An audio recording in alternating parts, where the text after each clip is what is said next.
Yes. Hello, my beautiful friends. What an amazing day it is. I am so grateful that you're here and joining us. We've got an amazing stream planned ahead. Let's make sure these tubes connect themselves before we jump into it. A bunch of stuff is happening today. And you know how much we like stuff when it's fresh out of the oven? Well, we've got something fresh out of the oven that just dropped minutes ago from our friend Chuck Grassley. And we've got the gentlemen from Empower Oversight who are going to be here with us today to break it down. You remember them. They were here before a couple times talking about Hunter Biden and the IRS whistleblowers and the Biden crime family investigation and the retaliation and the gagging and the abuse that they suffered at the hands of our own government. Fortunately, some good developments today. So we're excited about that. But before we join in with them, we're going to talk about what the latest is with some of Trump's confirmation battles and the battle with Doge and the rest of the federal government that is currently digging their heels in today. And it's great to be with you. I'm smirking and I'm laughing here because John McGarvey just threw in a little comment. We had a members only stream that was early this morning and your boy had a checkup to go at the doctor's office. And John said, hope you're not sore after your procedure. And I've got tremendous news on that. I'm only 39, so I didn't have to go down that route today. Didn't have to go down that hole today, you know? So anyways, it was tremendous procedure. I'm healthy. Your boy's blood pressure is good. I'm feeling good, feeling vibrant. Hope you're doing the same, but it's great to be with you. So today, let's get updates on Kash Patel. A little TMI to start the show. But let's talk about Kash Patel today because we've got Senate Judiciary Republicans that had to postpone his confirmation or at least his committee vote today. He was going to be voted out of committee. We were going to get a floor vote, hopefully next week, but that's not going to happen because we're going to be coming out of committee now next week. So here is what Chuck Grassley, the chairman of the Judiciary Committee, had to say. And we're going to be coming back on him because he also just released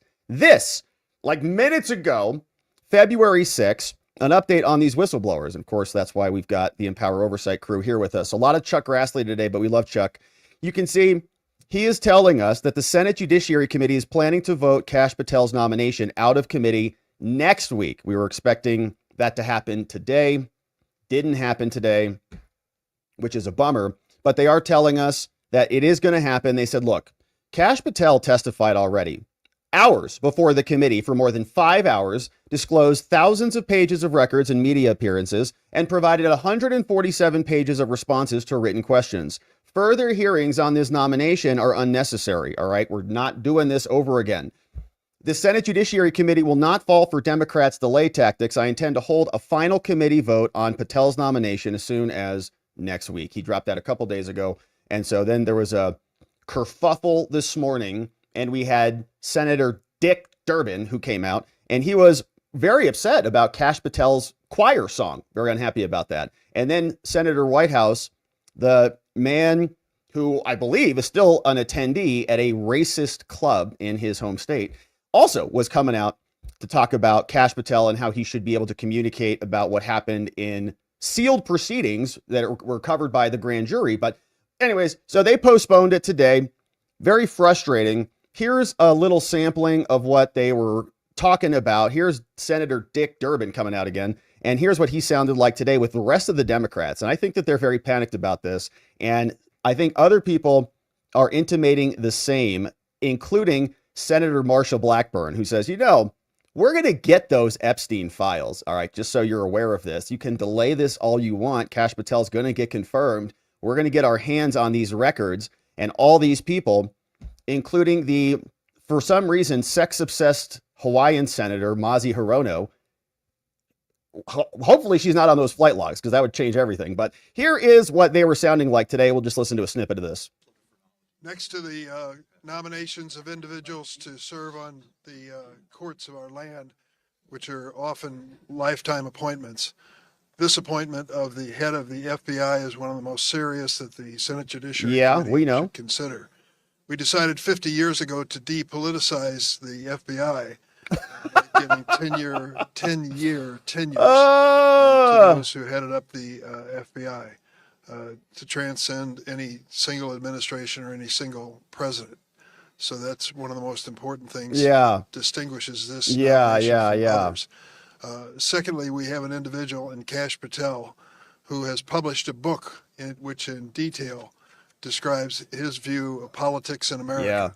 It is a book that is filled with grievances. Great book. Pick your copy up today. Conspiracy theories, and filled with information of how he sided with the January 6 rioters against the police in this very Capitol complex. And so when he came to testify before the committee, we had some questions that he was asked and he needed to answer about his conduct.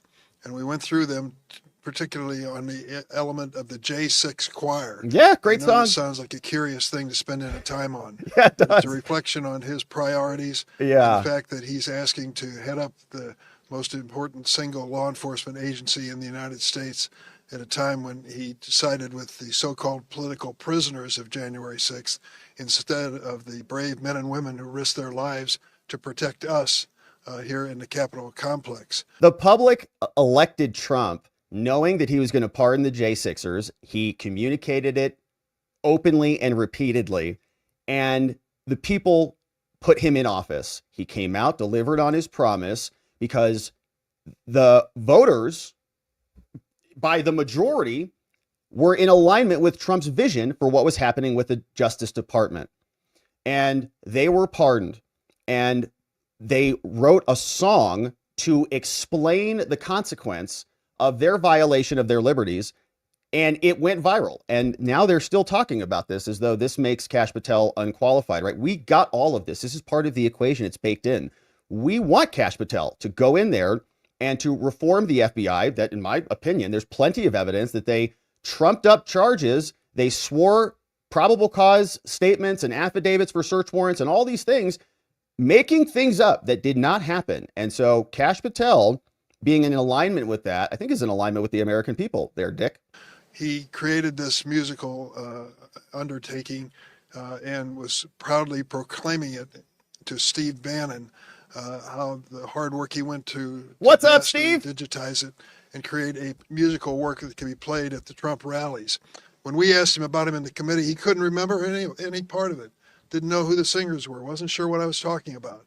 That kind of evasion betrays the fact that he sided with the prisoners when he should have sided with the police.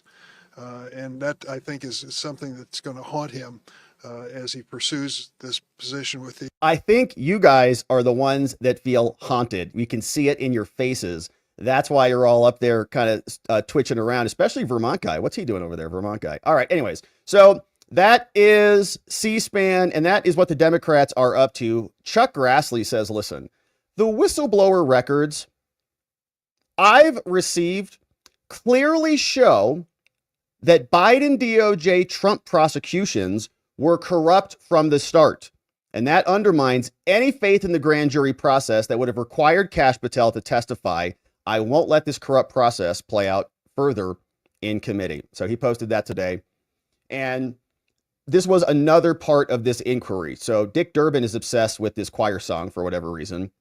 It's probably stuck in his head. He can't get it out of his head. He's like waking up in the morning, singing the song, getting out of the shower, singing the song. He's like, that's it. I got to do something about this. So he is upset about that. White House was upset about the idea that Kash Patel would not talk about the grand jury proceedings. And we've defended that point many times, that by default, grand jury transcripts and records are sealed so that you can honor the sanctity of grand juries, right? That operate in secret. This is just part of the law.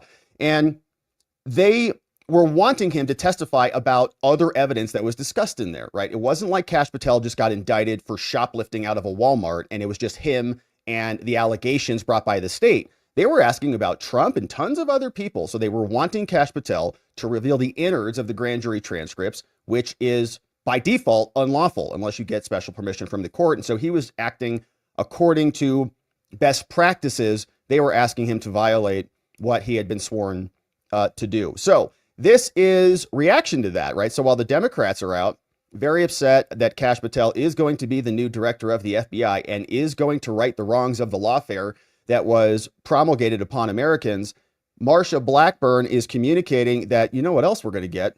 Those Epstein records, baby. And that a large network of high-profile, high-dollar predators took part in this horrific abuse. That's why On the Senate Judiciary Committee, I've repeatedly requested a subpoena for the complete unredacted Epstein flight logs from the FBI. I've also pushed for the release of Ghislaine Maxwell's unredacted little black book Good. of contacts and addresses. The American people have the right to know who flew on his planes, who witnessed the crimes, and who potentially participated in his global sex trafficking ring. Yet time and again, in the last Congress, Democrat leadership and then FBI Director Wray stonewalled my requests. Make no mistake, by blocking my request, they were delaying justice for Epstein's many victims. But now, with Republican control of Congress and President Trump back in the Oval Office, we're going to see some real change on this issue. Just last week, the president's excellent pick for FBI Director Kash Patel vowed to work with me in releasing the Epstein records and breaking apart the trafficking rings that harm countless women and children across our country. To be clear, this is not a celebrity issue. This is about ending modern day slavery and finding out who is participating in these sex trafficking rings. We're looking forward to getting the details on that because they've spent a lot of time and money covering that one up. We covered the whole Ghislaine Maxwell trial here. It was a joke, those of you who were joining us on that, because they had James Comey's daughter, Maureen. She was out leading the charge. And of course, we didn't get to see any other allegations of any other purveyors of Epstein's services. Rather, we just heard about Ghislaine Maxwell, and she kept mum on the whole thing. They had 4 different victims come in. The whole thing was bizarre. Okay, she was the one who got indicted, and no one else who was a recipient of those services was even brought up or communicated about over the course of, I think, a several months long trial. So we're looking forward to getting those records when the time comes. We also saw that someone on Laura Loomer's team was out there today. And as Durbin was making his way, this was right after the postponement occurred, someone was asking him about those Epstein flight logs. Were you on that airplane there, Dick? Is that why you're concerned about this? Interaction. Ranking Member Durbin, are you slow walking Kash Patel's nomination because you're afraid he's going to release the Epstein flight logs? Would you like to answer that? All right, so shout out to Laura Loomer and her team. Pretty funny stuff. Mark Wayne Mullen, he says, this is ridiculous. Democrat senators are running scared. They're terrified that Kash Patel is going to reform the 7th floor of the Hoover building, arrest the bad guys, and end 4 years of liberal weaponized government. Delay tactics are just that. Kash will be confirmed. And here's a little bit more of Mark Wayne Mullins explaining what is happening, because we've got other people. It's Kash, we got Tulsi, we got RFK Jr., we're going to reform everything, Department of Ed, IRS, and much more. So here's Mark Wayne Mullen explaining. Senate floor, showing their opposition to the nomination of Russell Vogt to run the Office of Management and Budget. God bless them. Not really. Yeah. Never going to happen. We're going to confirm him tomorrow night at 7 p.m. with or without the support of the Democrats. They can sit there and throw their tantrum if they want to. At the end of the day, we're delivering the nominees of that President Trump has put forth. And then, by the way, we're going to move on to next week, and we're going to get Tulsi Gabbard confirmed. We're going to get Bobby Kennedy confirmed. We're going to get Kash Patel confirmed, and we're just going to keep moving down the list. Leader Thune has done a phenomenal job setting a pace that we haven't seen since before Obama was in office. This time last year, this time 8 years ago, we're twice as far down the road with nominees than President Trump's first term and with Biden's term in office. Well done. Senator Mark Wayne Mullen. All right, so things are moving along. We're very excited about that. Kash Patel, Tulsi, RFK Jr., we're going to have some serious reform in those agencies, but we're just warming up here because today we've got some breaking news from our friend Chuck Grassley. He just released this letter, and he sent this letter over to the President of the United States from Senator Grassley from Iowa, and he's talking about the IRS whistleblowers. And we have been here before with the representatives of the IRS whistleblowers. You remember their names, Gary Shapley and Joseph Ziegler. And today we've got Jason Foster and Tristan Levitt who are joining us, and we're going to bring them on and ask them about what is happening with this breaking news, because this is huge, my friends. I want to just say first, congratulations to you guys for reaching this moment where Shapley and Ziegler are now having Chuck Grassley petition the president for some reform on that. Congratulations to both of you for that. Thank you. Thank you. Thanks for having us.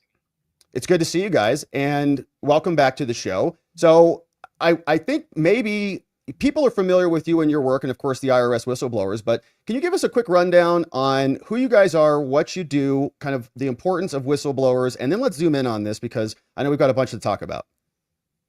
Sure. So we're a whistleblower support group.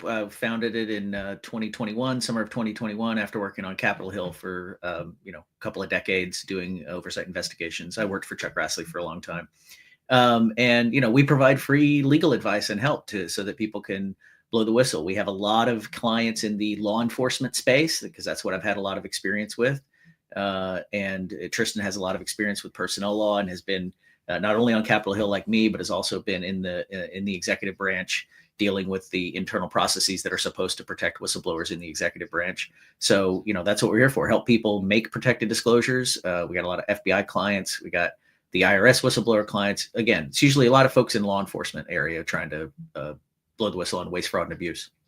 Yeah. And at one point, Gary Shapley and Joseph Ziegler reached out to you guys, and can you give us a quick summation of kind of what their allegations were, what they were blowing the whistle on, and then where we're at today? I know it's kind of a big question, but let's get in. It's a long thing, but I want, I think people have some familiarity with it, but maybe if you can just, bring us up to speed on what their main claims were, and then let's fast forward into today because there's a bunch of big stuff that happened. Yeah, the highest level buckets really are still what was in an initial letter that we sent along with our co-counsel Mark Lytle to Congress before we were able to get all the details on Gary Shapley's allegations. And this was before Joe had decided to come forward. So because taxpayer confidentiality laws prevented us from knowing everything, the high level allegations we sent initially were that we understood that there was an investigation. We now know, of course, it's into Hunter Biden, but that it was impeded and stonewalled. That was the first piece of it. Then that there were conflicts of interest in that case, which turned out to be the U.S. attorneys in California and for the District of Columbia who'd been appointed by President Biden.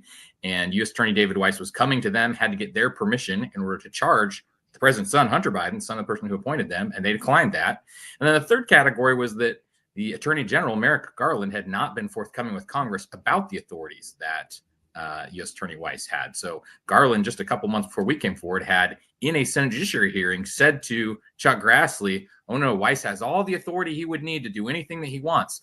Yet inexplicably to some, 6 months or so later, here Merrick Garland is designating Weiss a special counsel. That was a moment when, Jake Tapper's like, oh, maybe the whistleblowers were right. Apparently he didn't have that authority all along. And so those key things, along with, we've now, a lot of information has been released about the underlying investigation and the ways that the whistleblowers were stopped from issuing subpoenas to Biden family members. They were directed to take Joe Biden's name off of things. They weren't allowed to search the Biden residence, but all of those became part of that underlying set of allegations that the House Ways and Means released from both Joe and Gary.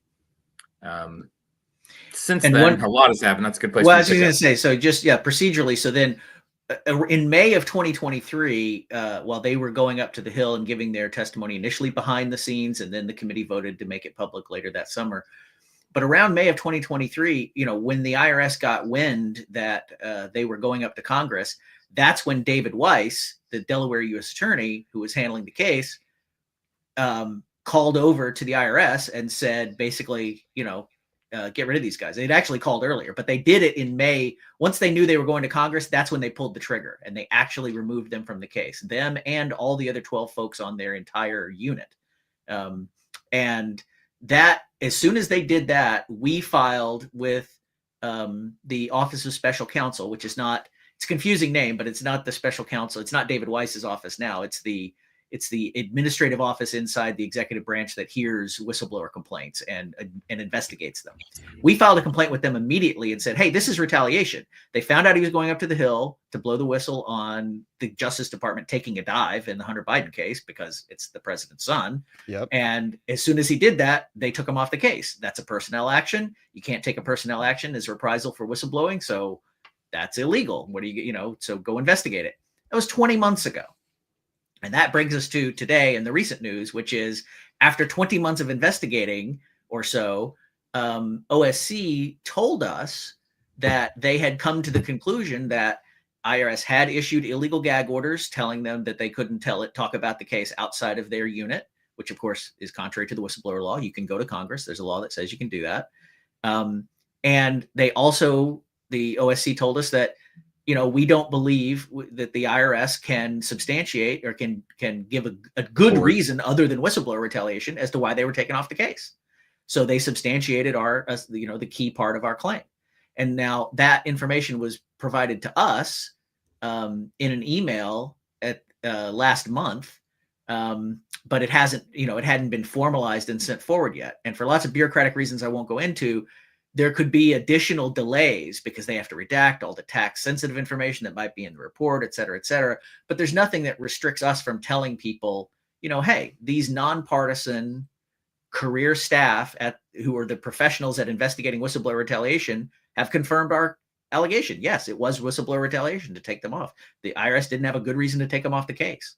So we decided to go ahead and announce that at this point because they're continuing to face retaliation every day. They're continuing to, one of the things that we put in our letter up to the Senate, and we CC'd all the other committees too.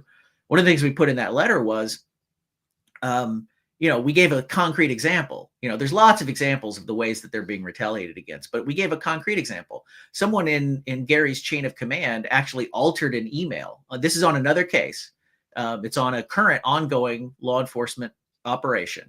And, Gary's trying to do his job. He's trying to run undercover operations in various foreign countries. It's a serious dude, has a serious job. And he needs his bosses to, when he sends something in, he sends it in timely and he needs them to approve it. Well, they were slow walking it. They weren't getting back to him and his suspicion was, they're setting me up for failure. Yeah. They're going to make it look like, that I'm not doing my job or whatever, just by not approving it. Right. Well, he found out that they had actually changed the date on the email. So it looked like he had submitted the request at the last minute, when in fact, he had submitted the request a month earlier, and it was his bosses who were sitting on it, not him. Yep. That didn't happen. Keep in mind, it was only when he said, look, I hate writing emails like this, but this delay is totally unreasonable. This undercover operation is going to fail if we don't get these approvals. I'm going to have to go over your head to find out what's going on. That's the time when within 5 minutes, that supervisor takes his earlier request from a month earlier, changes the time to the time of the email Gary just sent, and forwards that up the chain. All that time he was just sitting on it. Right. So he basically said, I'm going to blow the whistle again on this other case if you don't get out of my way and let me do my job. And that caused the person to then go and change the date on an email, similar to what Kleinsmith got in trouble for at the FBI, right? Yeah. Yeah, I was going to say, it's only by happenstance that Gary was able, that it was discovered, and we've reported it to the Inspector General over the IRS, and they are investigating. Okay, wow. Yeah, that's shocking. I mean, you would imagine that this is a law enforcement agency. They're supposed to not be committing fraud when they're investigating other things and working with each other. So was there any indication what that was about? I mean, is that person, it seems to me like a setup, right? You're late, you're asking for stuff at the last minute, you're committing some sort of malfeasance. That's justification for these demotions or for this retaliation. Was there a basis for that, or do we know?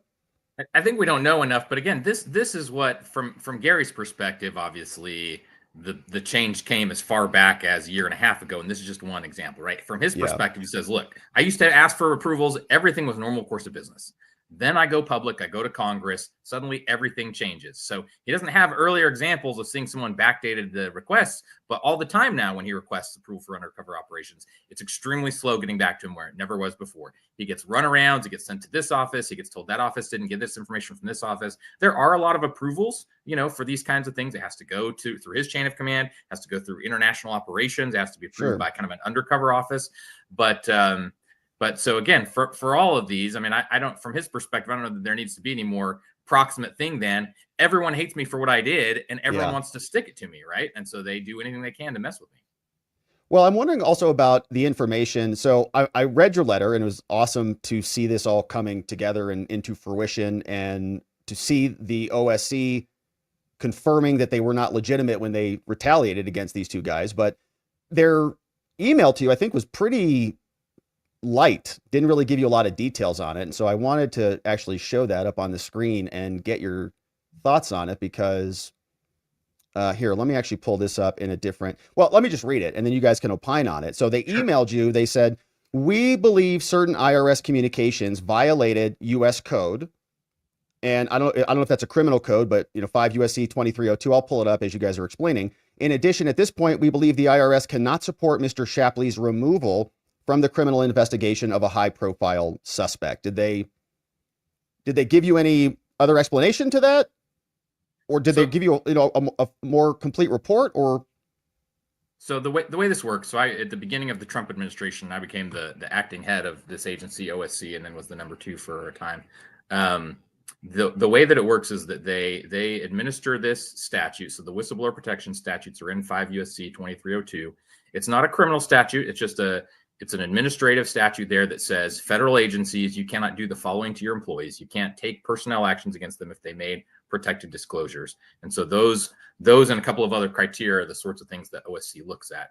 One of the things that Congress has had in place for a long time is this presumption. It's often called kind of a knowledge timing test that, look, as a general matter, if agency officials knew that you made protected disclosures, they knew you blew the whistle, and then they took a personnel action a period of time thereafter, it can be as far as like 2 years thereafter, you don't have to, the whistleblower doesn't have access to their communications, right? They don't have a recording from inside their office where they say, let's stick it to this guy because he blew the whistle. So there's a presumption in the law that says if these happen close in time, there's just a presumption that it was retaliatory. Then the agency has to prove by clear and convincing evidence that they had a non-retaliatory reason to take the action.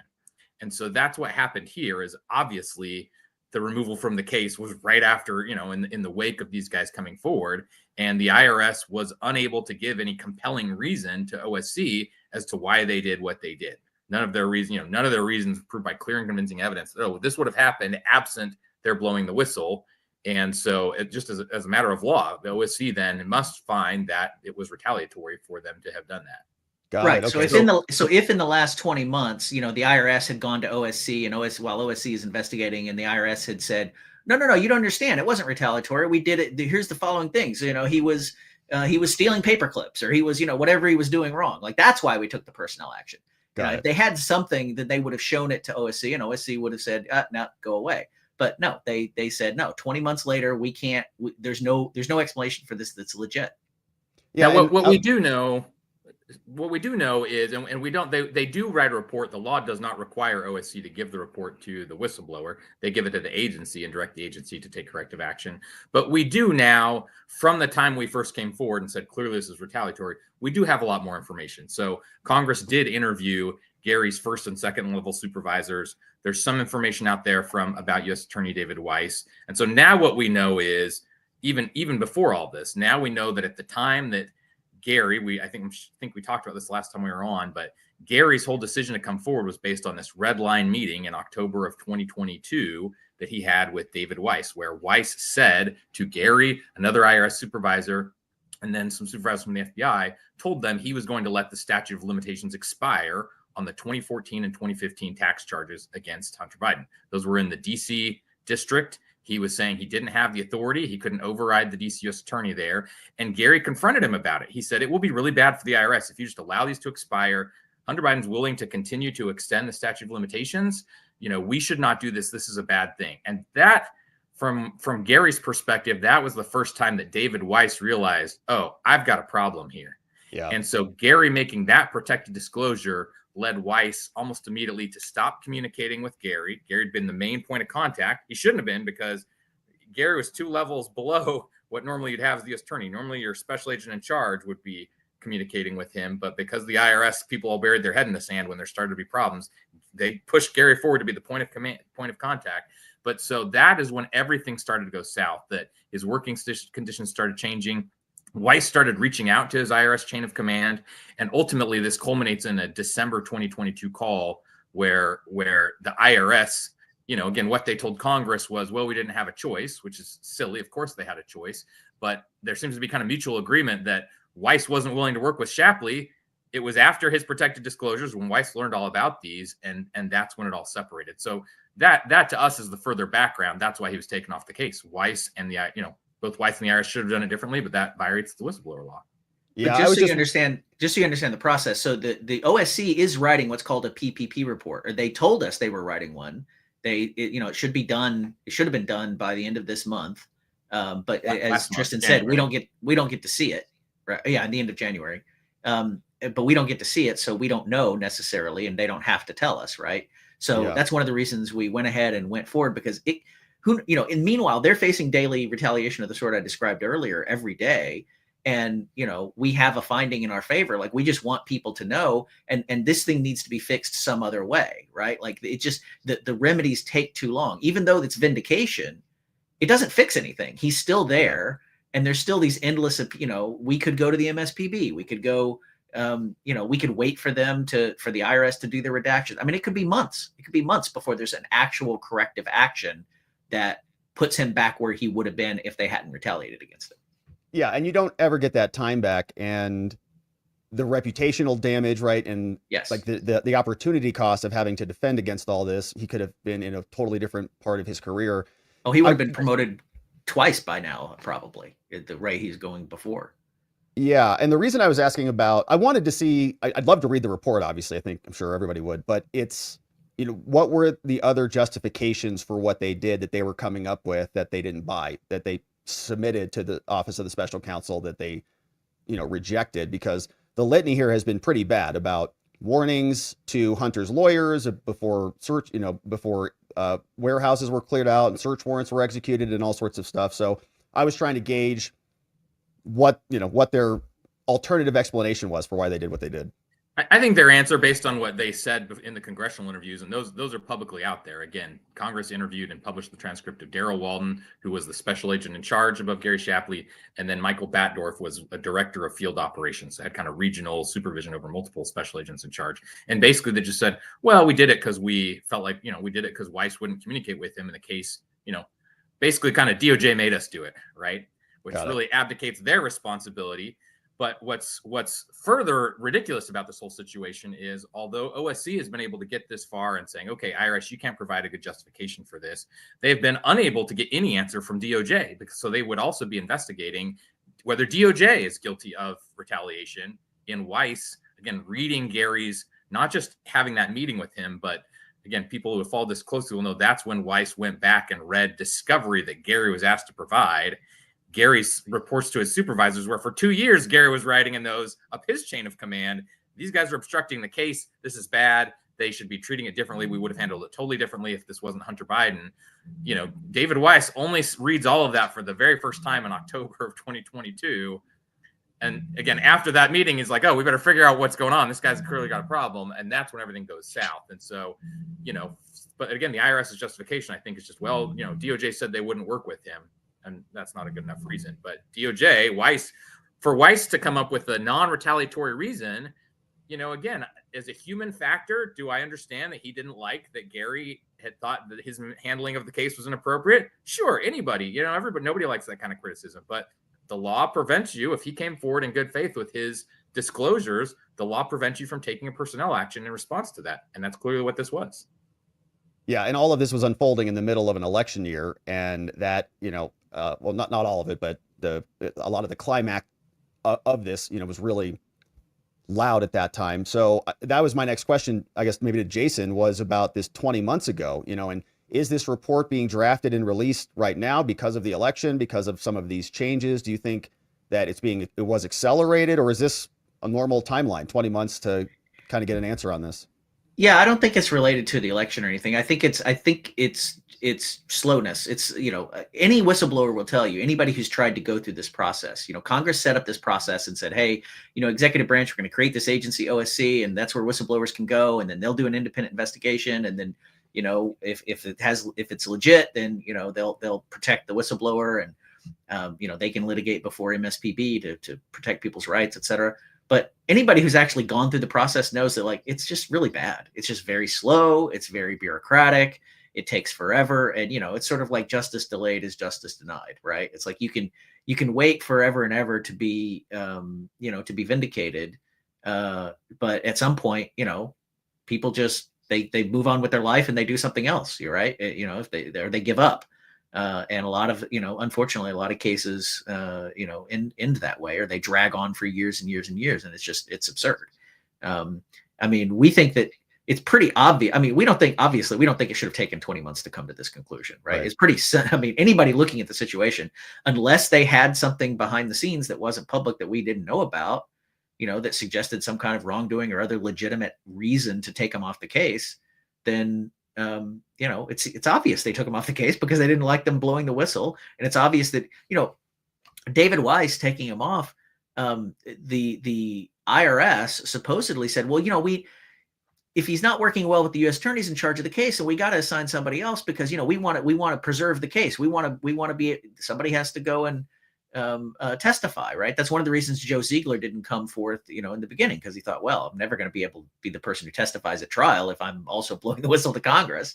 So, there was this thought that, like, we'll preserve our ability to actually prosecute the case, which was like this fiction that kept hanging over things for years and years and years. But we know that's baloney, because the very same day that the guys were officially told, you are off the case, you have been removed, that's the very same day that the assistant U.S. attorney, Leslie Wolf, reached out to Biden's defense counsel and said, hey, let's do a deferred prosecution agreement. Wild. And you don't even have to plead guilty to a misdemeanor tax charge or anything. We'll just make it all go away with the deferred plea on the gun charge. And that eventually got walked back by David Weiss because he knew that he wasn't going to be able to sustain that. And that's when they came up with the two misdemeanor plea deal, which was that's the second sweetheart plea deal. The first sweetheart plea deal was even more sweet. And had the guys testified at that time, or did they testify after that? They were on their way. So we had come forward, sent the letter. Behind closed doors, we'd had the attorney proffer, Mark and I, and then these guys had testified behind closed doors, but it was before that testimony became public. Wow. They knew. But Republicans and Democrats on Capitol Hill, who had the proper access, they knew what was there. And I don't know what communications happened. It's certainly possible somebody could have called over to the Justice Department and said, hey, this is really bad. Yeah. Yeah. I will say that. And just to clear up. Go ahead, please. Just to take a step back, that there is a bureaucratic reason for OSC for taking this long, right? And the one thing in their defense is we kept coming forward because the retaliation was ongoing, and they have what I think is ridiculous policy. Rather than just, if they finish one personnel action, giving a response on that, they bundle it all together. So every month or two, when we come forward, like, well, here's the latest examples. That's why they kept extending it. They wanted to give us the answer on all of it, and at a certain point, we're like, we don't need all this. Just tell us on the first things, right? Tell us. Yeah, it's never gonna stop. He's gonna get another new retaliation every month, right? He applies for another job, he gets turned down, et cetera, et cetera. But it wasn't just 20 months on this one single thing. They were also requesting documents on a number of other personnel actions, and bundling all of that together. Right. Yeah, and they're still there. They're still working there, right? And so this retaliation you're talking about these changed emails and stuff, like if it's happening now, what's to say it doesn't happen in the future? I think we've seen a ton of reform happening in other domains. The DOJ is getting reformed. FBI agents have to fill out forms, right? There's a reformation kind of happening in various locations. Is that something that we think that we need in this domain, or? Exactly. Precisely. Okay. Yes. And the reason that's happening at DOJ is because you have new leadership as the acting attorney general and acting deputy attorney general already, even before, Bondi came in. You had somebody in that position even before her confirmation, and they started doing stuff like immediately. Well, here at the IRS, the person so Werfel is the previous commissioner. He left. He was the commissioner when all this happened. The deputy commissioner is a guy named Doug O'Donnell. He just becomes the acting commissioner when the commissioner leaves. So that's the person in place now is sort of the person who is the default, right? Succession plan, right? So it's not like somebody that the new administration has picked to put into that position. So, and it turns out that Doug O'Donnell, that person, is also one of the people who, when Joe Ziegler, so when they were removed from the case in May of 2023, Joe Ziegler sends an email to Commissioner Werfel, and he says, he hadn't blown the whistle up to that point. But he said, look, what Shapley is going up and saying to the Hill, like, we've been raising this internally. Nobody has supported us. This is awful. And he sent this email directly to the commissioner. And he said the name of the case, which was Sportsman. That was the code name. That was the FBI code name of the case. Well, the deputy commissioner at the time who is now the acting commissioner, is the person who intercepted that email, told Werfel not to read it. He actually intercepted. Wow. He intercepted the protected disclosure that Joe Ziegler was trying to make to the head of the agency. He was trying to tell the boss, hey, there's something rotten down here you need to know about. And the deputy says, no, boss, don't read that. It might have grand jury 6E material in it. And we're going to send a referral over to DOJ, and we're going to have these guys investigated for disclosing 6E material to someone who's not on the list.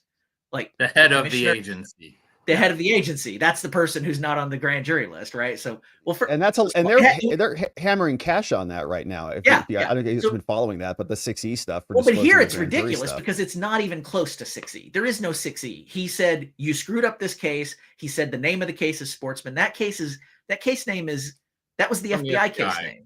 It has nothing to do with the grand jury. It's irrelevant to the grand jury. The grand jury probably may not even know the case name. It's not grand jury information. It was just a specious thing to just literally. It's like, it's like on the football field. He intercepted the pass. Like he's trying to make a protected disclosure, and the guy's like, no, delete that. Don't let the boss read it. Well, that's the guy who's still in charge right now of the IRS. Yeah, he's in charge. Yeah. That's what they use then to issue the gag orders, writing Joe and saying, no, you can't write emails up the chain of command. You need to go just to your supervisors, right? Stay with the chain of command, right? So that's one of the other things that OSC found, violated the whistleblower protection laws. Yes, and so we have a new Treasury Secretary, right, Scott Bessent. Yes. What is the next necessary action for reform at Treasury such that it would impact these guys? Well, the White House can, if it chooses to. If it doesn't do anything, the deputy becomes the acting. But it can designate someone else as the deputy if it wants. The White House has the authority to do that, just like they did at the Justice Department. So, if they did, who knows?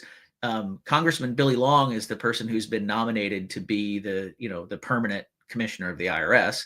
But, that's going to be behind a lot of other nominations waiting for his turn in line. Not sure when or how. I mean, again, it could be months, right, before he gets confirmed. Don't know how long that will take. But in the meantime, right, there's nobody. All the people who retaliated against Joe and Gary are still in their chain of command. Wild. And they still have to report to those people, even though we have an official finding that they were subject to illegal retaliation. That to us is just, how is that acceptable? Like, how can that be allowed to continue? And so that's why, we're sort of asking people, our ask is like, fix it. Like the White House has the ability to fix that. Somebody should fix it. Right. Yeah. And you guys have had some success in reaching the White House. So today, as I was mentioning at the start of the show, I wanted to share this briefly with the audience just so that they could see what we're talking about, kind of the timeline on this, because this is pretty dang cool. But what are we looking at? Walk us through this letter. You sent this over to Chairman Grassley? Yep, 2 days ago. So it's a letter, and we wanted to let people know that we had this finding from OSC about the retaliatory removal. So it's 2 pages, and again, just outlines both that they had OSC finally got a result, finally got that conclusion, And also that you know, this, although we only have this little piece of the result, there's still lots of other ways that we believe they're being retaliated against. So this highlights the, you know, again, that's obviously OSC's email there. Yep. You know, that May 22nd is when we sent a letter to Congress identifying the whole problem with Joe and Gary being given the gag orders, being told, you know, after Joe, that was, again, that whole thing was what pushed Joe over the edge and said, well, I'm going to come forward and blow the whistle too, right? Blow the whistle publicly. Jason mentioned his internal going up the chain of command. Those are protected whistleblower disclosures also. Most people don't think of them if you're just doing your job, but you know, if that becomes the basis for retaliation. But to go to Congress was a big step, and this is what led to it happening. So OSC, you know, again, confirmed in that email that they had issued the illegal gag orders and then had improperly removed these guys from the Biden investigation. Yeah, and Jason, we were mentioning at the start of this too that the consequence of this, right? The justification, kind of the power of this message to the White House. Can you explain that? Yeah, well, so the idea here is to, first of all, for this letter from us to Chairman Grassley and to all the other committees that have followed this, the purpose of this letter is just to let them know, hey, you know, we have an official finding, and you know, if there's any hesitancy by the White House or anyone else to take corrective action to sort of cut this bureaucratic, endless process short and just cut to the chase, right? Like you have the nonpartisan career staff. Here is at OSC. Here is their finding. It's not just, you know, it's not just Jason Foster and Tristan Levitt saying it. It's not just, you know, Joe and Gary saying it, right? This has been confirmed. And for all sorts of bureaucratic reasons, that's going to stay sort of undercover for a long time unless we disclose it. And there's nothing preventing us from disclosing it. So we want you, Congress, to know, hey, it's not just us making these claims. It's been confirmed. Right. So why, you know, so please help us get some attention to people in authority to do something about it and to fix it right now, because otherwise we'll be waiting months and months. And this is just going to drag on and on and on. Right. And we know how much politicians always like to say Office of Special Counsel. They're independent bodies, right? And they do all of this stuff. And in this case, it was somebody else looking at what the IRS did, what they did to these guys, and they're validating it. Like you said, it's not. Yeah. To be clear, if President Trump wanted to remove and place somebody else as the acting commissioner of the IRS, he could do it. I mean, he could do it for no reason. He doesn't have to have a reason. Right. But this is a pretty good reason. Right. So when they come out and the other side screams about he's weaponizing the IRS or anything, right? He points right to this document. He says, no, we've got the Office of Special Counsel confirmed to us that they were the ones who had no basis for retaliating against the people who were blowing the whistle on the truth. Exactly. Amazing. Okay. So, and I just want to hit the highlights on this one because you sent this letter to Chuck Grassley, Committee on the Judiciary, and he has responded today, not necessarily to you, but he's taking it up a higher level, which is awesome. But yeah, well, just quickly, one other point about that is that right there where you are now, the ongoing retaliation. So the paragraph below that says as recently as January 2025. So that's a new protected disclosure to Congress by Gary saying, look, this is not appropriate what they are doing. This is a new issue, right? Right. This is not appropriate. We've already reported it to the IG. We're now reporting it to Congress. Like, somebody, please make these people behave. Yeah, and adjusting dates and things like that feels very inappropriate, to say the least. And you commented on that, right? This is the IRS management secretly backdated a request from SSA Shapley, so supervisory special agent, related to an ongoing operation, apparently to hide management's unusual delays and to create a false impression that his request was last minute.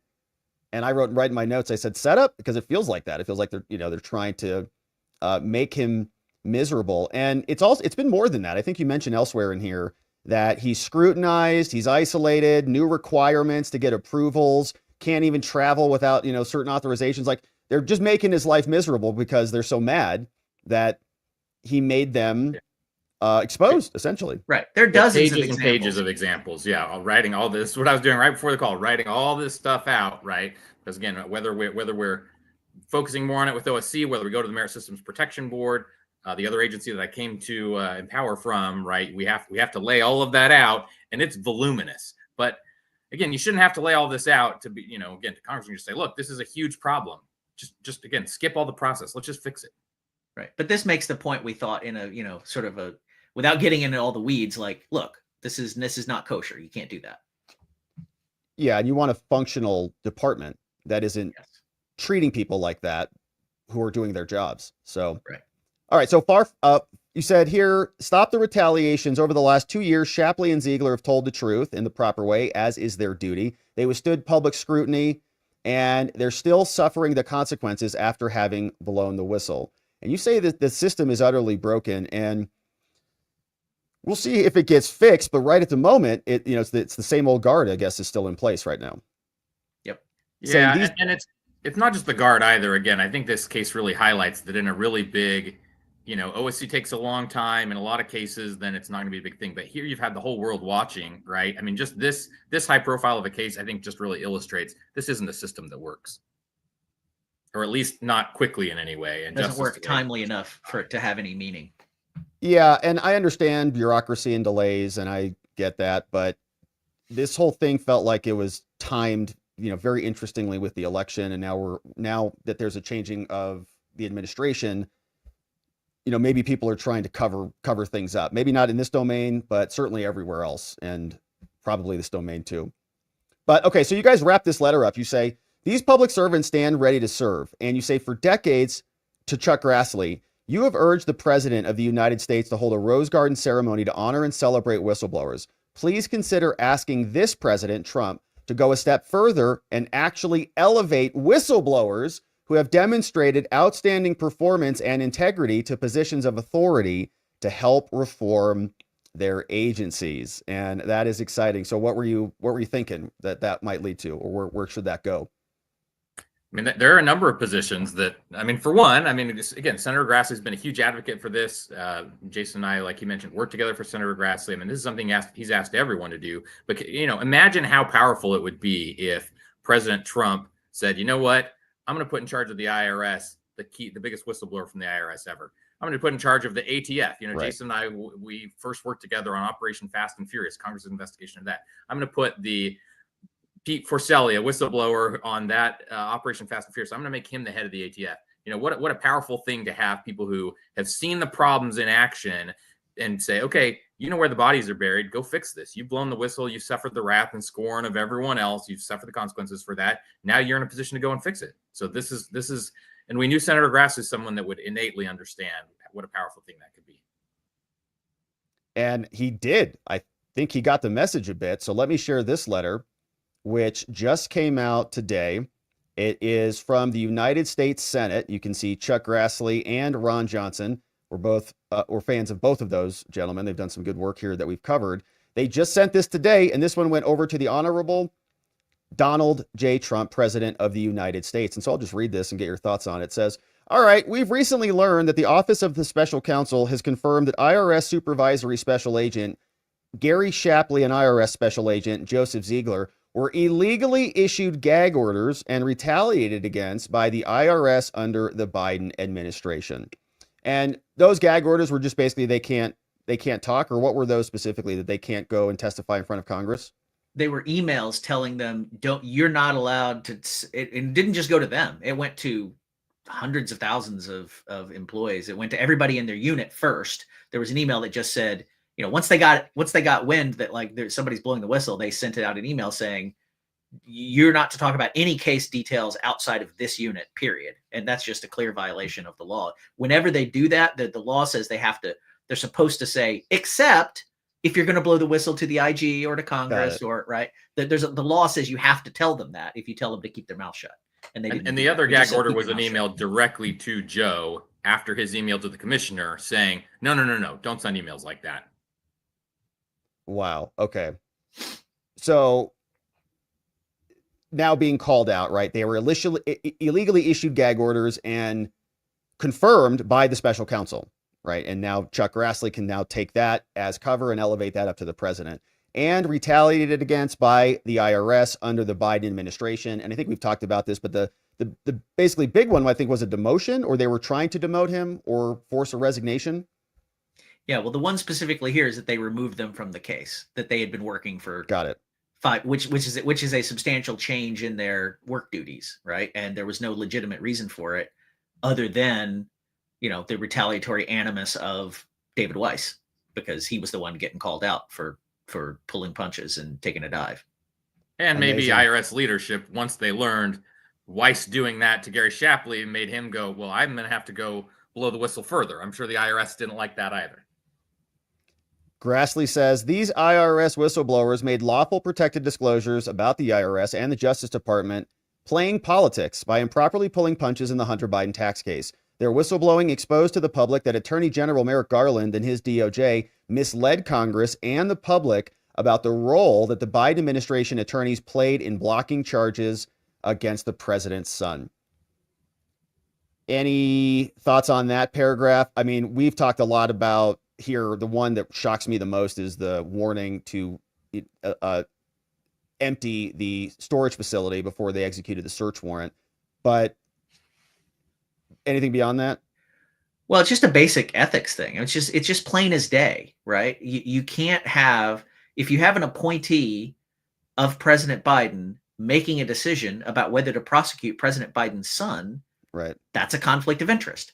And Garland and the Garland DOJ was pulling this snow job on the American public by saying, no. Weiss is making all the decisions. We're letting him make all the decisions. I'm not going to appoint him as special counsel, but just trust me, he's making all the decisions. Well, that's not how it works. There are rules in the Justice Department, and Weiss in Delaware can't bring charges in DC or California. That's just, you can't do that, right? Without those other U.S. attorneys who have the conflict of interest because the subject's daddy appointed them, right? You can't have them involved in the case. It's just a basic conflict of interest. Yeah, and that Again, was at the... Go ahead. Remember the three buckets, right? So again, one of the buckets is Garland misleading Congress. One of them is what Jason's talking about, these conflicts of interest. And then to your point before about the storage unit, that's kind of the first bucket of the underlying investigation. In the underlying investigation was when Gary and Joe were told, no, you're going to interview people. You cannot ask about the big guy. You can't ask about 10% for the big guy. You can't issue subpoenas that would go to Joe Biden. We're not going to ask for his communications. We're not going to get the location data to see if he really was sitting next to his daddy when he was texting the Chinese, right? So, I mean, right. It's even before they go everything over, that led to Biden was shut off. Yeah, they changed names, right? They changed names like on search warrants, or they wouldn't use his name. The name they had in there, Joe Biden, like political figure one, and they said, no, just take that out. Yeah, that's right. Okay, so there's a lot there, obviously. And I guess to follow up on that we remember David Weiss was just a U.S. attorney. Then they elevated him to special counsel. Remind us what that trigger was that required that. So the reason they did that was because they got exposed, this snow job they were doing on the American public, where they were pretending that, oh no, Weiss can do whatever he wants. Well, our clients, when they went to Congress and they reported that, that's not true. They can't. Weiss, and that's what Weiss told Gary in that October 7th meeting. That was his red line meeting. He was like, look, I can't do this. I don't have the power. Well, the attorney general's out there testifying to Congress that you do have the power. And so this was the belated, after all that came out and they had egg on their face, they're like, okay, well, I guess, if we're going to really charge this thing, and we're not just going to pretend like we're going to charge it, I guess we got to make him a special counsel, because that's the only way that he, a Delaware U.S. attorney, can bring charges in somebody else's district. That was such a joke. And I can't believe that the media didn't pound that into the table. They just kind of ignored it. You got the special counsel, and then they come out and they say, well, he's independent because he's the special counsel. He's not under control of the DOJ. He said, he was just with the DOJ. He was the person investigating the case from the very beginning, right? It should be, you would imagine, somebody external who has a fresh set of eyes without all these conflicts of interest, but they just completely ignored that. Right. That's what our clients called for. It's like, look, Weiss needs to be investigated, like his office. And why were they being so friendly? I mean, obviously, right. It appears that they're being so friendly because of, it's a Delaware U.S. attorney. That's Biden country. That's where all, there's so many connections there. And this is a good place. It is a good place to mention that shortly thereafter, after he's appointed as special counsel, Gary and Joe are saying there needs to be an investigation into all of this. DOJ responds by making him special counsel so no one would be investigating then. Congress says, we're going to ask questions about this. when Weiss does come up, says, well, I can't answer most of this because, now I'm a special counsel. We're still doing the prosecution. But I'll tell you all about it in my final report as special counsel. And, I have a tweet thread with like 30 examples of where he said, it'll be in the report. It'll be in the report. Good question. I'll answer that in the report relating to all of Joe and Gary's allegations. And then he finally released the report a couple of weeks ago. And he said, well, now that he's been pardoned, it doesn't matter. And he answers none of these things, none of the allegations against him. Again, going back to there should have been a special counsel from the outset to investigate these very serious allegations about David Weiss and his office's handling of this case. Yeah. And in your letter, the one that we just switched from, you mentioned a couple times, this word accountability, I think, is in there, or about, justice, or however you guys phrased it. But that is another question I have for you, is about the DOJ. And we had the weaponization committee that Pam Bondi is going to be forming to look into this lawfare and a lot of the weaponization of all these departments. Any overlap on that, or any insight on what that might look like? Well, the weaponization working group memo that just came out from one of the first things Bondi did on day one is an excellent memo. And, the very last point of it says, one of the things that they're supposed to review is retaliation against legitimate whistleblowers. Right. And so, we're of course happy to see that. We have several FBI clients who are extremely happy to see that. But yeah, hopefully that, that the executive order, the related anti-weaponization executive order from the White House, that's part of that as well. It's all going to have a process that's going to feed up, and hopefully there'll be some actual accountability for people who did wrong. It will at least be reviewed, right, in a way that that's never seen the light of day before. That's for sure. Well, and that weaponization task force should look at David Weiss's conduct. DOJ has access to all of those emails, all those things that Congress couldn't get, that OSC has been unable to get. Like we said, they haven't been able to look at that. TIGTA, the Treasury Inspector General for Tax Administration, they have investigated the removal from the case, but can't issue any final finding because DOJ wouldn't cooperate with them. So DOJ and the Justice Department IG, Gary went to the Justice Department IG before he went to Congress, and he went to the IRS IG before he went to Congress. He did all that in private, internally, right? Internal to the government. But the DOJ IG, because the Hunter Biden case was still open all those intervening years and only was recently closed and finalized with the pardon, only now under the DOJ IG's protocols can they actually start investigating. So you'll have the DOJ IG process, you'll have the weaponization working group process, presumably going side by side, and you'll continue to have congressional oversight, which the new administration should hopefully be much more responsive to than the previous one was. I'm sure you guys have all the names of everybody who was involved in all of this, right? It's harder for us to keep track of this, but are you seeing the same exodus that we're seeing at the FBI, or the same panic? Like, these people know what might be coming down the pike? Are they still at the agencies? Are they leaving, retiring? What are we seeing? At the FBI in general, or you just mean at other agencies too? At the Treasury, the guys that Shapley's working with, these people that were in charge, I guess the current commissioner, at the IRS, right, and his underlings. They don't need to leave because they've still got their guy at the top, right? Yeah, so there's no exodus for now. For now, but they all think that they're completely impervious to any of this political, winds blowing one direction or the other. Really, that's an interesting. Oh yeah. The IRS. It's interesting because the FBI's freaked, man. We have every day, there's videos of Andy McCabe coming out saying he said that they were terrified and stuff like that. And I'm thinking maybe that is terrified of telling your boss what you did on the taxpayer's dime for the last 2 years. I mean, that's absurd. And I noticed all the lawsuits about that are being filed in various places. They do a little rhetorical sleight of hand, and they reframe the issue as, well, we don't want all this information exposed to the public. It's like, well, where did that come from? There was never, it was for the internal DOJ review. Nobody ever said it was going to be made public. They're just like making that up to get something they can file in court. It's absurd. Those lawsuits have been very interesting. One of them we read was talking about, First Amendment rights, like freedom of association, and the other one was talking about privacy rights and all sorts of stuff. It's like, man, they're grasping. This is your job. Yeah, this is just answer what you've been doing in your job.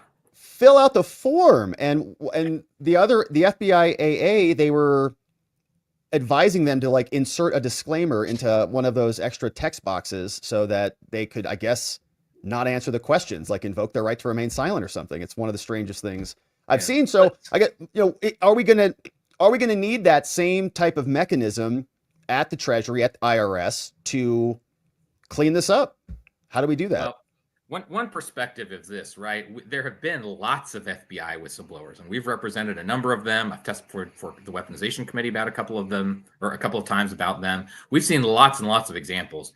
Gary and Joe are really the only high-profile whistleblowers we've seen from the IRS. So I doubt we will see that kind of exodus unless and until some other leadership gets to the IRS. They send people out and start uncovering stuff. And maybe then you'll have other whistleblowers coming forward, right? Maybe then you'll learn more about other things. But by and large, the IRS has not been in the headlines in the same way. They historically have, and there's plenty of stuff, right? Yeah. And you go back to, you read. There's a reason for that. Right. There's a reason for that. The reason is the stakes are much higher, right? And it took a lot more chutzpah for these guys to blow the whistle, because inherently in everything they do is the tax confidentiality law, right? And so, and we talked to you last time we were on your show about all the steps we had to go through to make sure that they were on the right side of that, and they didn't mess up and step in it and cause themselves problems. It's much harder for somebody in the IRS to blow the whistle. And there's all and now, given what's happened to Gary and Joe, unless they get some real vindication, no one else is ever going to risk it, what they risked, right? Can I add some? Go ahead. I was going to say some historical context, right? You go back and you read the church committee's report, right? A big chunk of it's about the FBI, but a big chunk of it's about the IRS. But they're kind of concurrently, these taxpayer privacy laws were there. And so it was always kind of this gray area. And so in the late 90s was when you had a bunch of whistleblowers during the Clinton administration going to Congress. And again, this issue kind of got raised, like, we're not sure we can talk to you or not. And so that's when Congress specifically added the whistleblower provision that we used and relied on. Congress said, we think you probably should have been protected all along. We're Congress, right? But we're going to explicitly say you can talk to us about these. But still, people were nervous about that. And if you look back on the conservative targeting back in like 2013, that was just from conservative groups raising that. There wasn't a whistleblower inside who raised it, because again, you still ran a big risk. And so it's kind of crazy that, again, it's 25 years after that Congress put that provision in. We explicitly use that to say, okay, these guys are going to take this big jump. The stakes are high here. This involves the President of the United States. Congress has a right to know about how the public's been misled. And even then, again, as we've talked about before, Hunter Biden and his attorneys are still suing the IRS, claiming that we violated that provision. Even despite all of this history. So this is why, again, you're a lot less likely to have whistleblowers from the IRS, because this is what happens to you. Yeah, and there's no massive unifying event like there was with the FBI in January 6 in the IRS or the Treasury Department that gives them kind of carte blanche to go try to identify 6,000 employees. This was a much smaller team, right? Probably a couple dozen people, maybe over the course of a couple of years. And to go and try to identify other malfeasance inside, I don't know.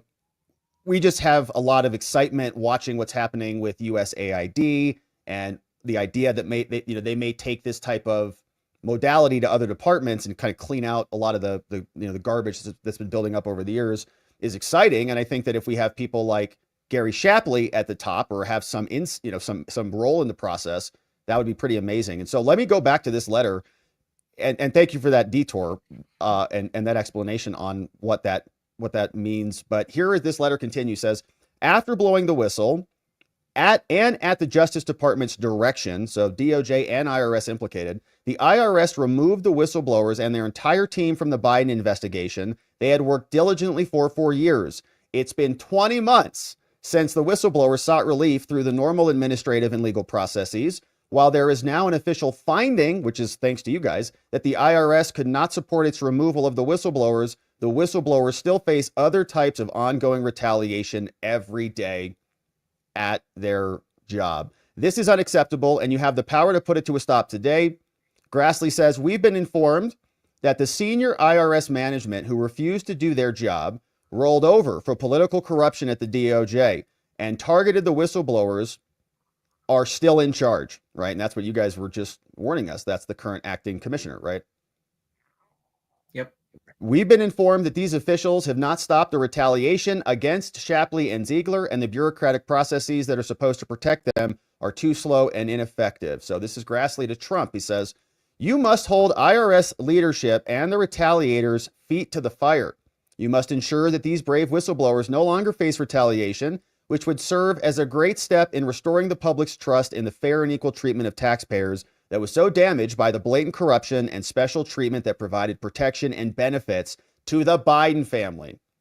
He finishes with Ron says, these brave public servants are ready to help reform and modernize the IRS. Your actions to protect them, to support them, and to hold the retaliators accountable will send a message to the entrenched bureaucratic interests that bravery, courage, expertise, and integrity will be rewarded and bad conduct will be punished. Signed, Chuck Grassley, Ron Johnson. And that is awesome, guys. So congratulations on getting that one in front of President Trump's eyeballs. That's pretty cool. Thank you. We also, Miranda Devine had a great article in the print edition of the New York Post this morning, which I am informed the president reads as well. Amazing. Yeah. Yeah, that's a powerful letter. I think that will carry some weight to President Trump from Chuck Grassley. He's obviously on the Judiciary Committee, and I think that would be a good development. Have you talked to those guys? Would they accept a position? Yeah, they're willing to serve any way that they can. I mean, obviously they, again, the key thing is that this retaliation needs to end, but they're in it to serve the government, to serve the interests of transparency, accountability. They want to help. They've been high performers their entire careers. I mean, Gary's worked on billion-dollar cases, recovered hundreds of millions of dollars, if not billions. He's worked on cases that recovered billions of dollars for the taxpayers, from folks who were hiding their money in overseas, Swiss bank accounts and things like that. Like, I mean, he's not your average, bureaucrat. Like he is. They've been a top performer. He's been consistently promoted until this happened. He was running. It was essentially his idea to create this thing called the J5, which was like a collection of our international partners, to help catch these tax cheats. To work together with our international partners to do that. He's been a leader the entire time, and what he did in stepping out at great personal risk to his own career to tell the truth, no matter who liked it or didn't like it. He knew he was going to be a political football, and we tried to make it a bipartisan thing and to do it directly, but given the issue that it was, you just knew everybody was going to see it through red and blue lenses, and he didn't want to be seen that way, but it was the right thing to do. And so it didn't matter. So he had to do the right thing. And like that kind of integrity and competence ought to be rewarded. Yeah. Go ahead. I was going to say, I will say, going back to your question before about whether we'll see other IRS whistleblowers, again, I think the likelihood of that may depend in part on the success of us defending against Hunter Biden's lawsuit against the IRS. Of course, we have our countersuit against Hunter Biden's attorneys. And I know, the last time we were on there, you very graciously, we explained a lot of detail about that, but people can support that at defendwhistlblowers.com if they want to support the defamation suit, or just at empowered oversight.org has just our general fund for, again, defending against the Hunter Biden lawsuit. But those two things together, that goes to the heart of, will future whistleblowers in the IRS who have tax specific information, are they going to be, at the whims of people saying, oh, no, you broke the law, or they come forward and say, no, there's a specific, Congress specifically put this provision here so we can go and point out where the problems are. This tax secrecy can't shroud misconduct. I think these two cases that we have will determine the fate of that. I think it's brilliant. And we've seen this pattern emerge recently with Emil Bove and Todd Blanche, right? These were two former Trump defense attorneys who were there witnessing what the DOJ was doing to Trump and to people in his orbit. And now they're taking leadership roles at the DOJ because they know what happened, right? And I think that is just perfect because nobody knows it better than they do what was happening there, right? So they can root that out and I think fix the culture and just bring the agency back more towards a normal functioning Justice Department. So at the IRS, Treasury. I think that would be a very nice development to see these guys who were on the receiving end of this be able to get in there and reform it. But they also are bringing in attorneys into these positions. Have you guys thought about that? Would you hop into a position? I think the need for people on the outside protecting whistleblowers is far greater than anything else inside the administration. Yeah, our focus right now is helping all of our clients. That includes our FBI clients. And if either of us went in, we wouldn't be able to.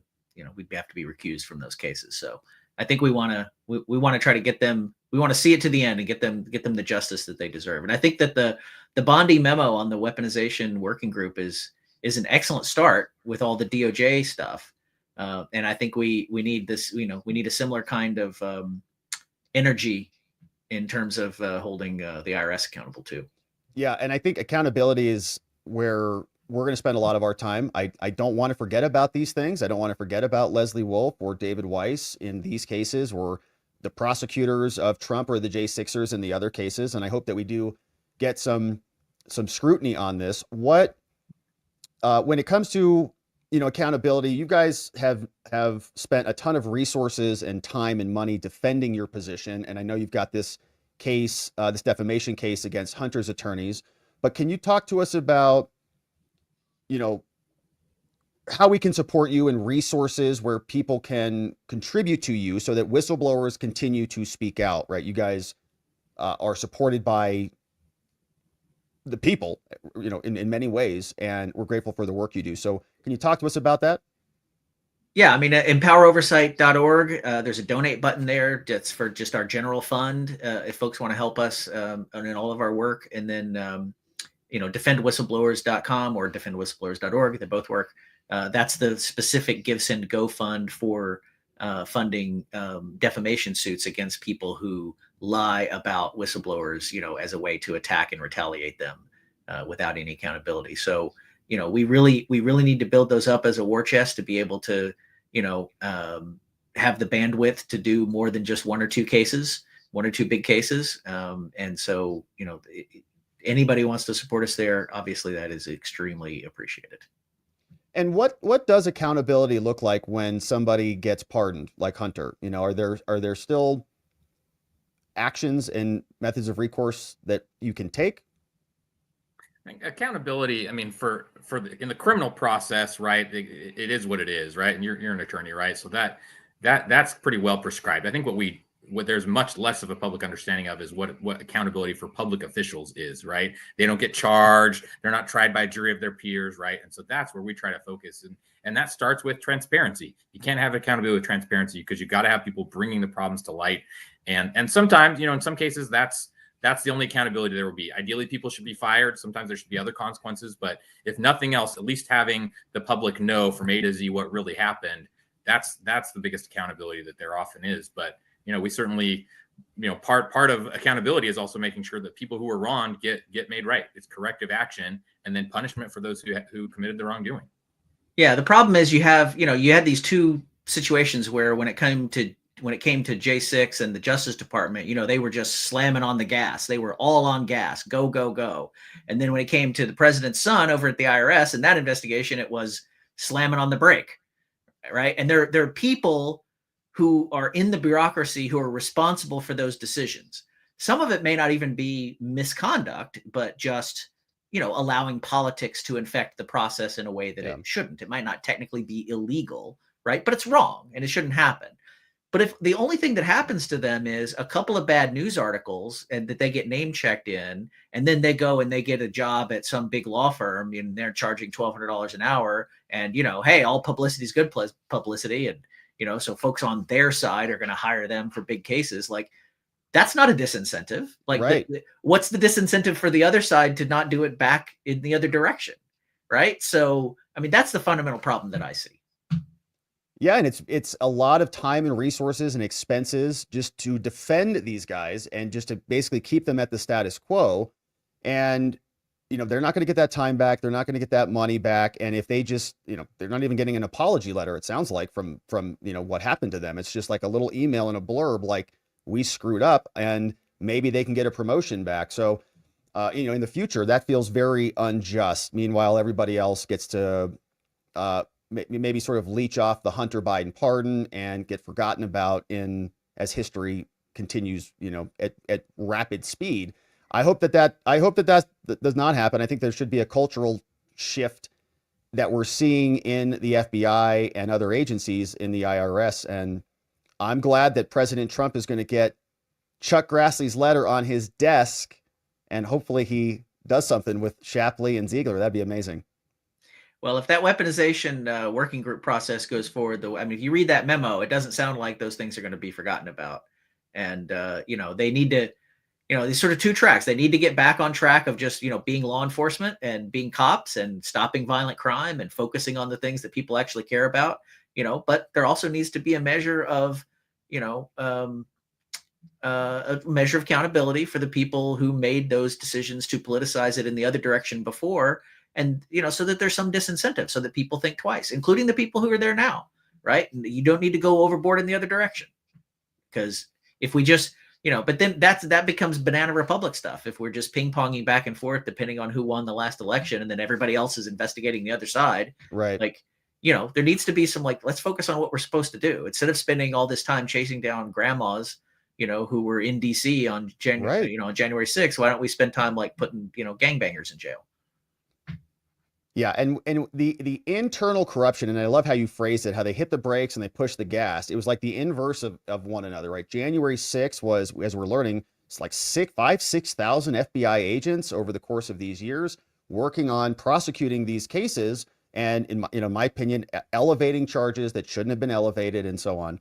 And on the back end, protecting the people in power, which is just a disgusting abuse on both ends. We're catching it from both ends. So it's sick. I'm very glad that you guys are working on it. What is next with Shapley? Is there and Ziegler? Is there further litigation? Is this kind of the end of the line here? What's next?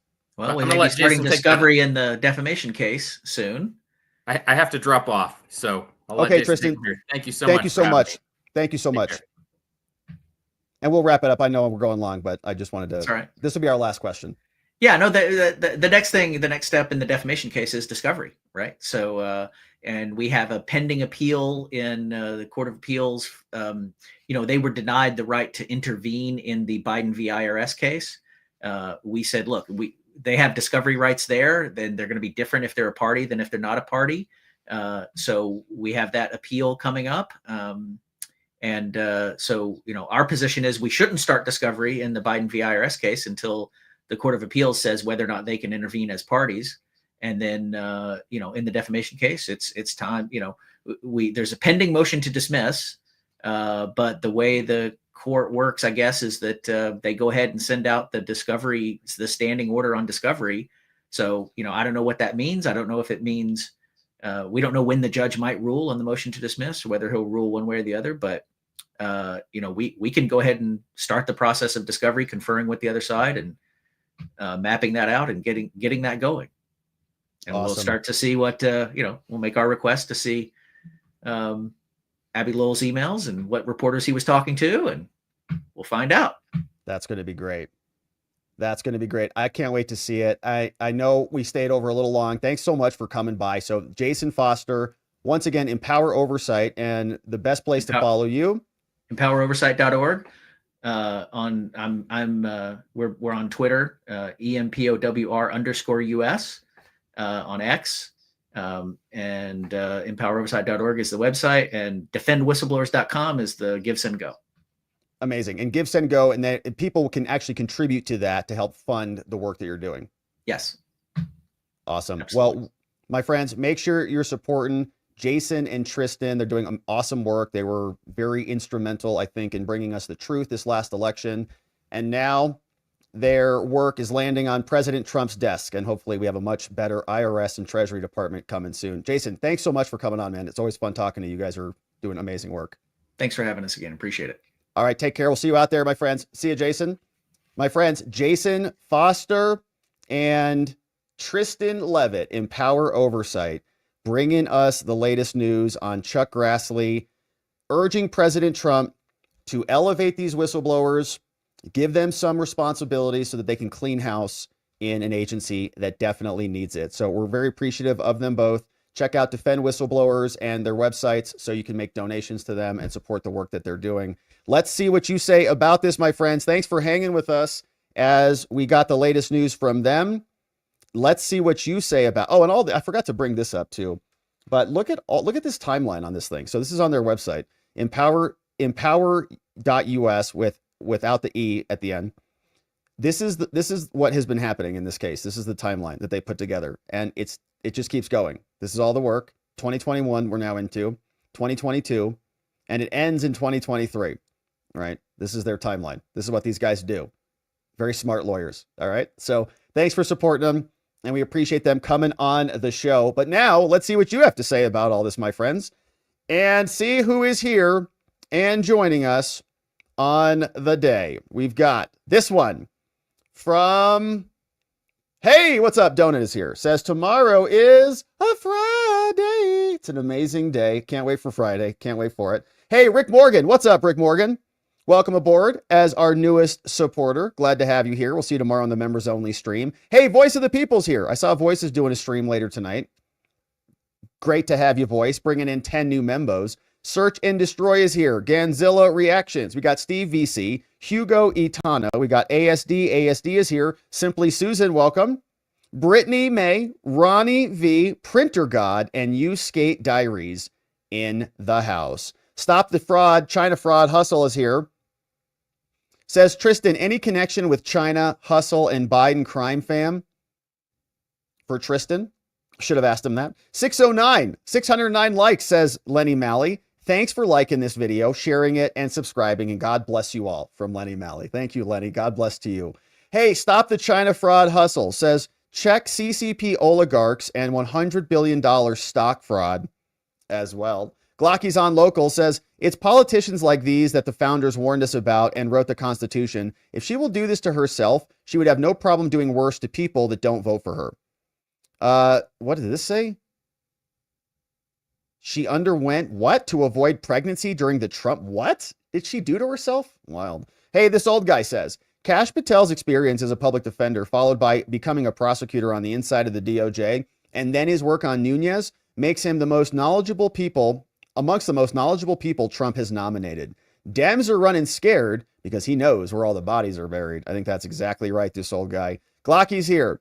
Says Democrats are celebrating a judge locking Doge out of the Treasury, but the ruling says that they can still access the files. Yeah, I saw that. I have not read that yet, but I am going to read that. We'll probably talk about that tomorrow. Thank you for that. Glocky's in the house. Hey, Rocky Waters here. Says, if Shapley was a few levels down from who Weiss would normally be communicating with, then I would imagine the defense would say Shapley was a lower level. So since we knew we had such a sensitive case, we simply took it to higher levels. Not retaliation, just letting the right people make decisions. Yeah, I think I was trying to gauge that, Rocky. It's like, well, did they release a report so we could read that and see what their fake excuse was? But they didn't tell us. But it's a great question. I'm curious myself. Maybe Trump's new treasury will release it.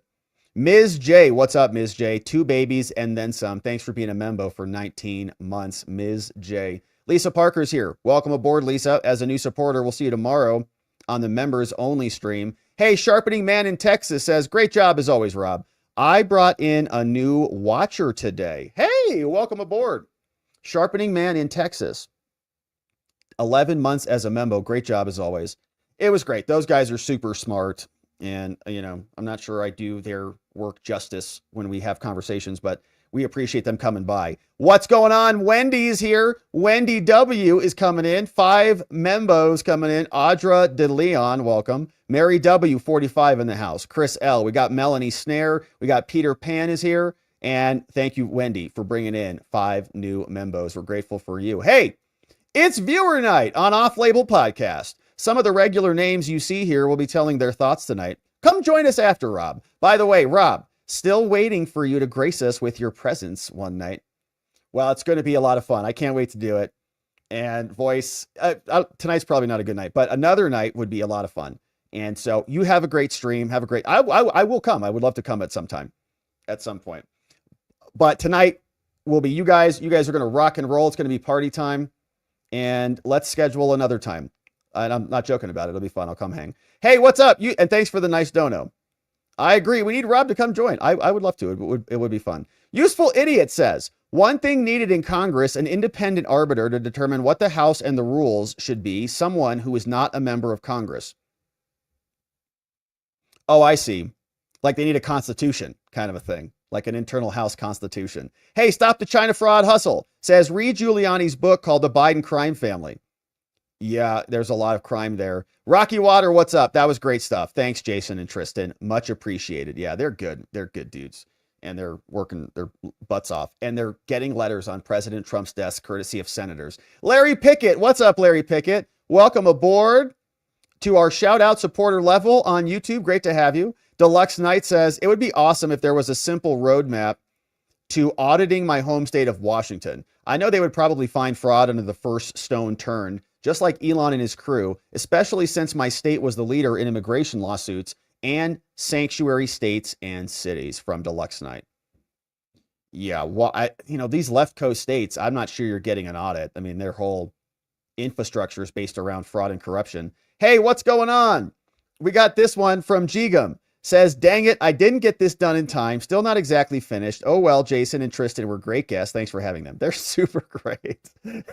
Is this Superman and Spider-Man, Jason and Tristan? They look awesome. Thank you, Jigam, for that. I'll send it to him. I love it. It's awesome. Jigam Gigam, our meme smith extraordinaire. What's up? Empower Oversight, the Empower Oversight Protectors. I like it, man. I like it. They look good. We need them. Suit them up. Send them into Congress. Gosh, they look so good. All right. My friends, hilarious. Thank you, Jigam, for that. Let's see who is joining us on X on the day, and then we'll wrap it up, my friends. Of course, we're going to go over to locals, and we're going to say hello to everybody. B. Torn is here. Good to see you, B. Torn. Says, a jailhouse cell phone recording added later. Oh, here's the link to Patel talking about the choir thing with Steve Bannon. Thank you, B. Torn. James Pepper is here. Says the judge that blocked Elon is probably on the USAID list. Someone needs to figure out who he is. Hey, Mini Tika says we're freaking out on Rumble with Rob. Good to see you, Mini Tika. Thanks for freaking out with us on Rumble. Not like a Diddy freak out, though. Hey, Chris Allen, what's up? Chris Allen says outstanding. Good to see you, Chris Allen. Thanks for that one. All right, and so, my friends, thank you for joining us on the day. Black Dragon is here. Says, what gives Democrats the right to go against the will of the people? We, the people, had spoken. Well, they don't really care much about anything other than their power. They just enjoy being in charge. And when the American people actually speak, they say that we're speaking illegally, I guess.